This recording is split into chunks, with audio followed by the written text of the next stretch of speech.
Lynn,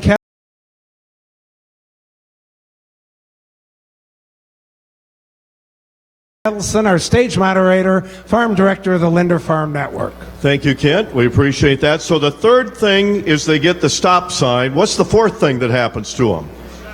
I shut them off. Okay, so there you go. Well, we're happy to have you all with us today, and it's always a great opportunity to talk about agriculture and rural issues with our legislators and those that want to be legislators.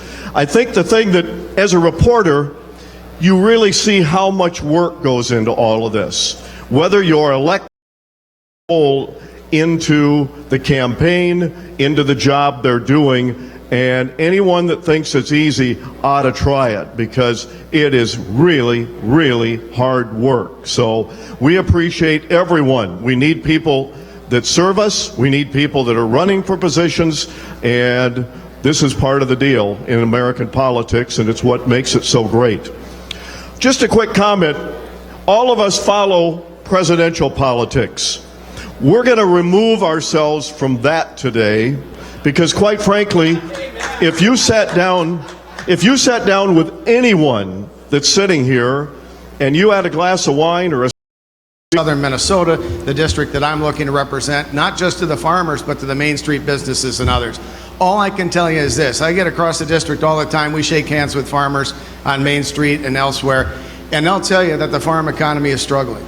They'll tell you that the U.S. economy is struggling, and small business people will tell you the same thing. Now, I grew up on a farm near Truman, so I understand the ups and downs of agriculture. It's farming, high capital, high risk.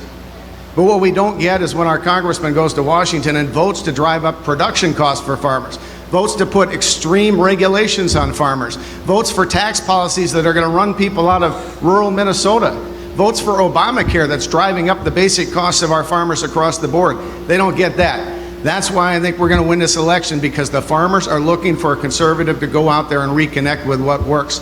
Free enterprise and the policies to put downward pressure on your input costs. Okay, Steve Williams, you're next. I don't know if any other of the candidates here are actually farmers like I am.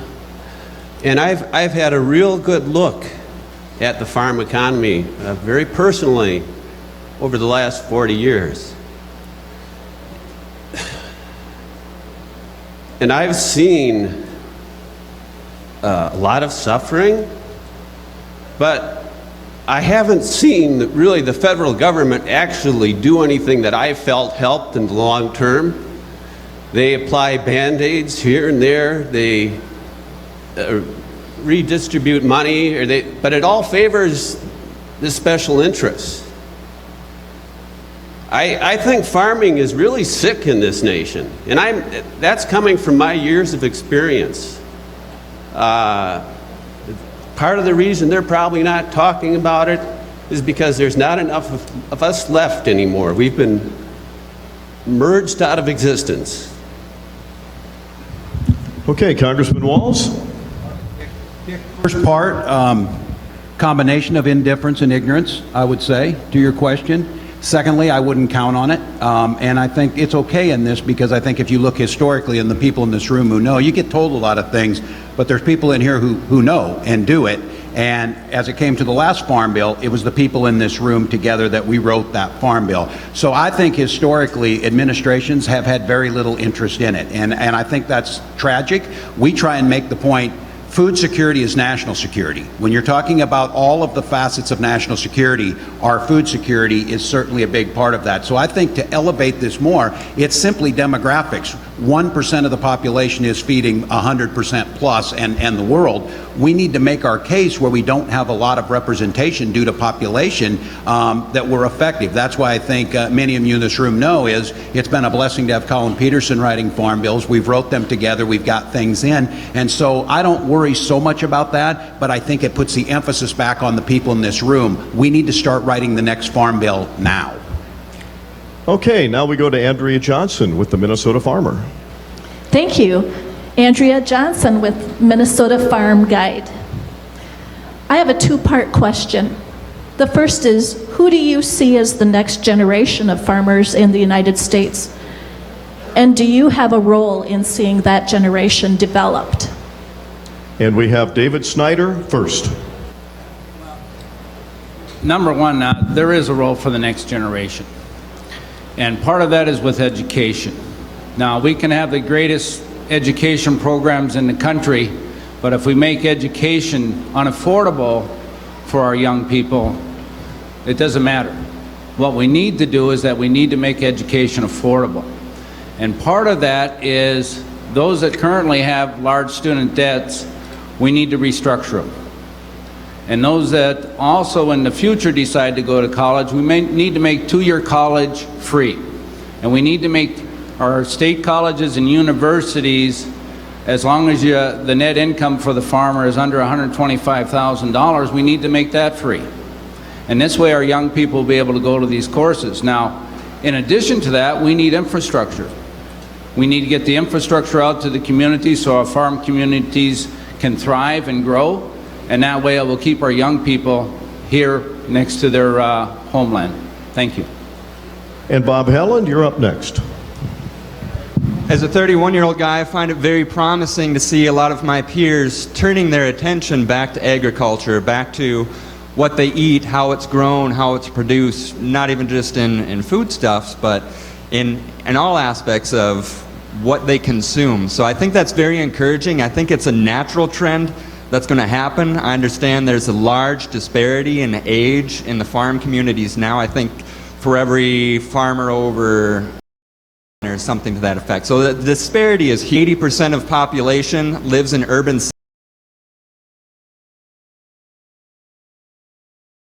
costs that increase the wholesale price of food compared to the farm price.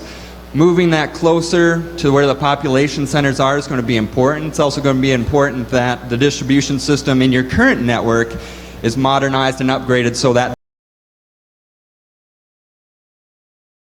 me back on. There we go.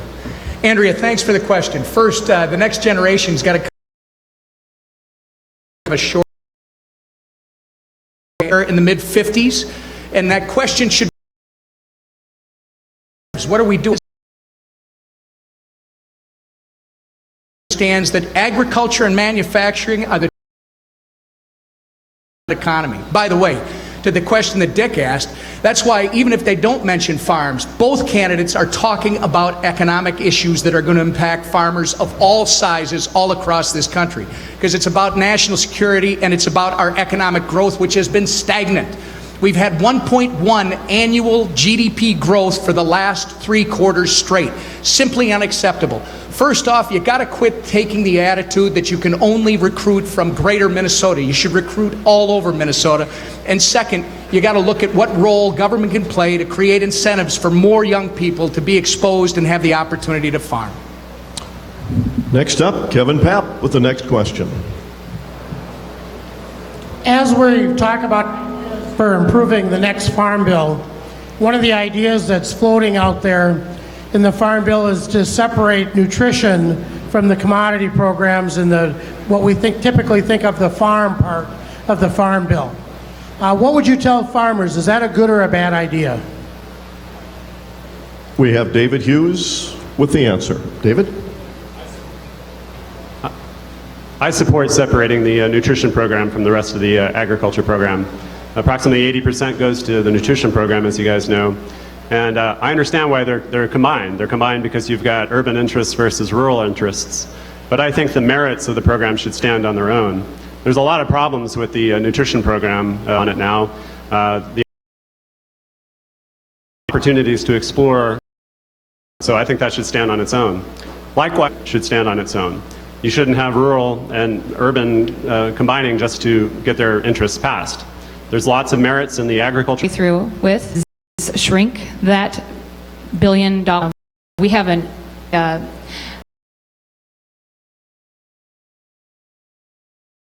attempts that Congress has made to, because of the trillions of dollars of debt that we do owe. And I'm going to take a stand on that. I believe that we do need to separate it. However, I don't think it's possible. And Congressman Peterson. Thank you. That is a very bad idea. You remember back in 2013, they killed the farm bill over this. First time in history that a farm bill has been voted down. You know, and it was because of the effort they made. Farm bill, this is the way to do it. I'll guarantee you that'll kill it off. We're going to have a hard enough time passing a farm bill the way it is. And, you know, to put effort into that, you know, I just don't know that people understand how this all works. Now, that doesn't mean there isn't things that could be reformed in the SNAP program, and there are things that could be reformed in the farm program. But at the end of the day, we got a lot of urban members of Congress in both parties, and their interest is in these nutrition programs, not in the farm programs. And so if you're going to figure out a way to make this happen, you got to figure out a way to get both we've done in the past. That's what I think we're going to do in the future. Okay, Doug Peterson is next, right after Congressman Walz. Oh, who do we have next? Okay. Where are we at? We got it. Okay. All right, very good. Thank you very much. Real simple question. Do you support the Trans-Pacific Partnership in its current form? To me, yeah. I have Steve Williams first up here. Okay. Yep. According no. to my math calculations. No, I don't support it in its current form. I believe in free and fair trade. I think the Trans-Pacific Partnership is goes into too many things, okay?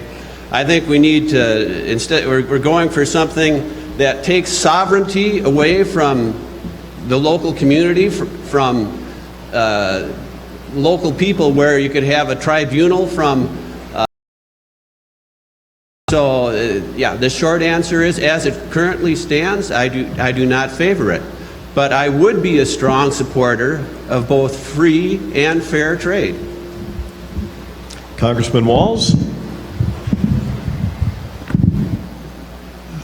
The question is the broader one on trade in general. Expanding markets is one of the #1 things you care about, whether that is through export markets or it's through innovations, things like aquaculture, to use our soybeans that way for an emerging market. We have to continue to focus on growth areas. Trade is one of those things that we've done, but just like anything, the gross generalization of an all or nothing in our politics today makes it so that you can't talk about these things the way we need to. Some trade deals are very bad. They've cost us jobs, and they have been unfair, and they have not created what they should have. Some trade deals have been beneficial. They've created jobs, and they've created wealth. So as the TPP stands, agreed. Why shouldn't your representative as a member of Congress be part of the way we got to this point, not the way to do it? I wish you had taken it on the Iran deal, because it was the exact same scenario that you laid out, and that's been a disaster. Based on the way President Obama has handled himself, I wouldn't vote to give him additional authority at this time. I'd wait for Donald Trump to take over and renegotiate and do what we have to do. But there are two sides to this, and this is where I think even Mr. Trump doesn't quite get where we need to go. We not only need good trade deals, we need to reform our government so our economy can expand and create high energy independence. If we do those types of things, we can grow our economy and create high-wage jobs. I'm open to free and open trade for agriculture because I know how important it is. With my opponent, you get the worst of both worlds. No trade deals and no reform.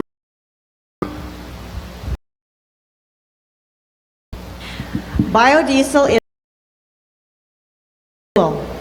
biodiesel greenhouse gas emissions and help raise the value of foreign oil. Do you feel that mandates such as the renewable fuel standard are important? David Snyder? No, Bob. You've got Bob? Okay. Excuse me? On the question of biodiesel and other biofuels, I think they're an excellent near-term solution, especially for our. I think the market will move away from in the long run, as there's a preference and a premium for lower polluting renewable energies, sustainable green energy from wind, solar, all these other types of standards, especially can't just cut them off. It's great for bringing value. We should support those and support that though, because I think it's a near-term solution, and long-term we're people's perspectives, both as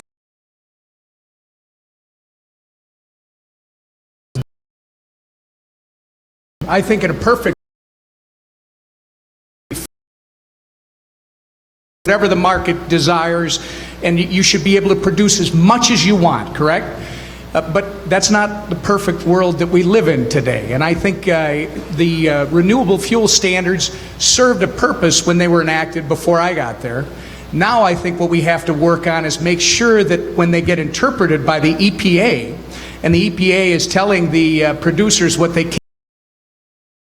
So I think from the issue is how do you make sure that they're supposed to be able to play in? And I think we have an opportunity. We have a the oil should produce more. I mean, this falls back to what your representative is doing for you. Instead of advocating for the West Virginia coal owners, he should be advocating for clean energy for Minnesota. And that falls right back to, we don't have coal mines here in Minnesota. We don't have oil wells here in Minnesota. What we have is we have farmers. And again, we should be supporting as one of those industries that is a big profit-making industry, especially for the American family farmer. And that's something that if we enhance it and expand it, profit-making industry for you in the future as well. Thank you. And Dick Hagan? 30% of farm operators will retire. Simplistic question, should future farm bills be restricted to farmers less than 65 years of age? Should future farm bills be restricted to farmers?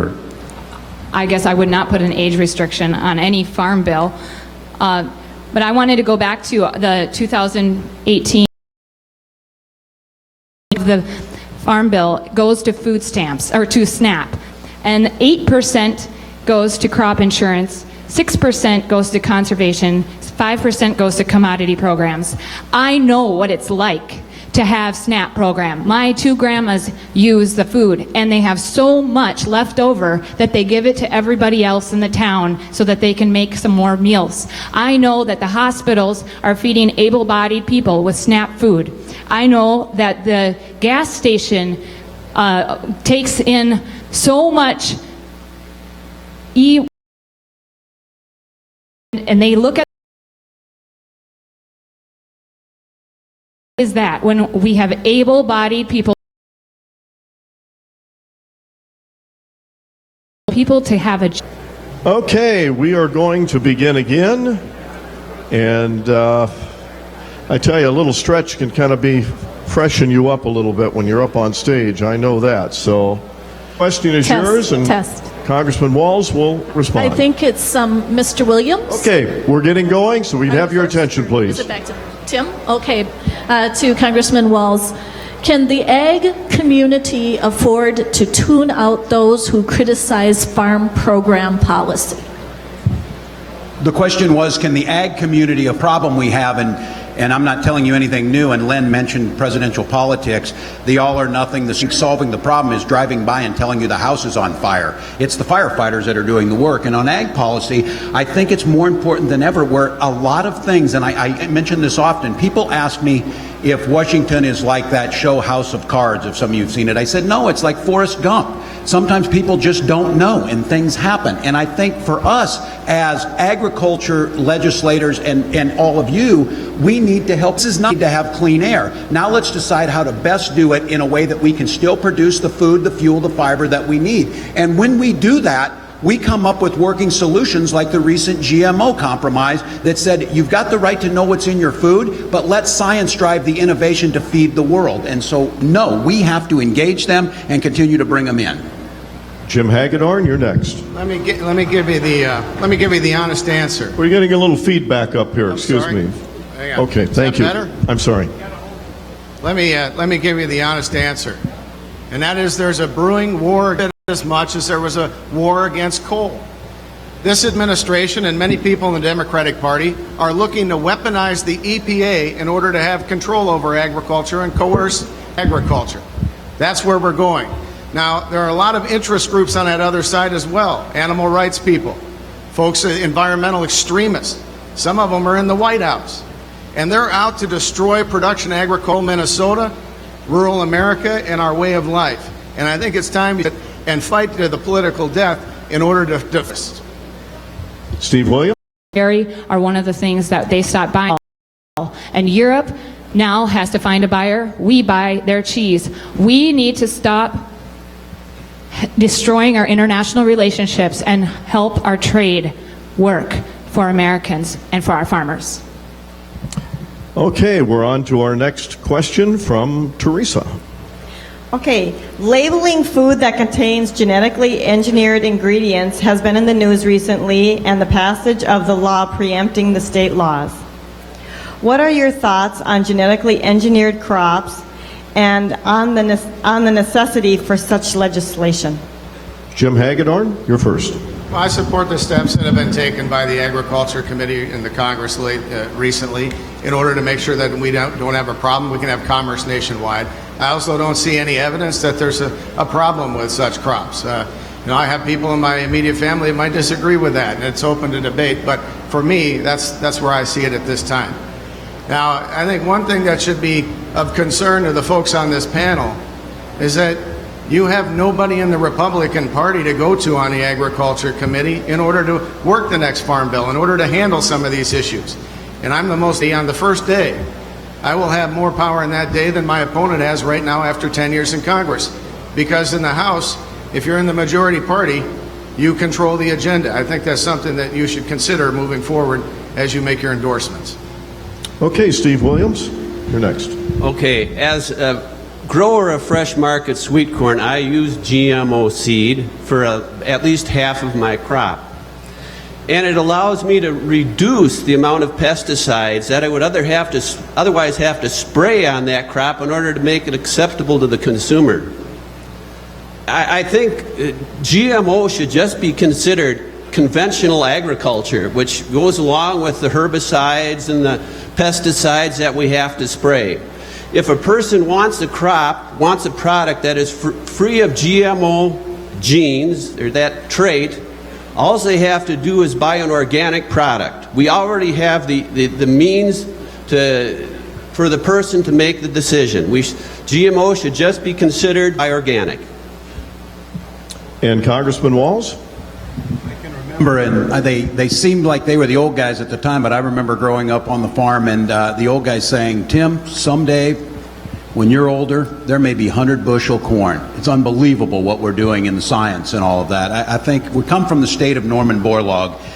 Innovation in agriculture is the trademark. This is the epicenter of that innovation in the world. We're able to feed far more people than we ever have with less land, less water, and less pesticides, as Steve has said. So we need to allow science to drive this, but we also don't need to make this an either-or. People's right to know what's in their food should be respected. It goes back to the question, should we listen to the critics? Yes, let's bring them in, but we can't shy away from this idea that that science is making these improvements, and the studies have been done and they show where they're safe. Again, I go back to what Steve said. If they want to label it, label it. Let's make sure they're non-GMO. They always label orange juice non-GMO. There are no GMO oranges. So you go into a Chipotle and they say non-GMO, non-antibiotic. We have to make our labels mean something. Chipotle should say non-salmonella. That's the one we're really concerned about when we go there, not the GMO issues. So label it, be true, keep it pure. Okay, our next question is from Richard Hagan. According to Pew Research, about 10,000 Americans cross the threshold each day from baby boomer into senior citizen ranks, and this will happen every day until 2030. So we have a huge growing number of us gray-headed people in the future.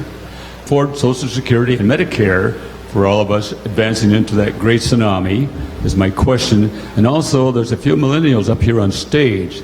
Now, we are concerned about the political impact millennials will have in the election this fall. We know this much about millennials. You are political liberals, clearly religious, you're slow to marry and have kids, and you're mostly broke.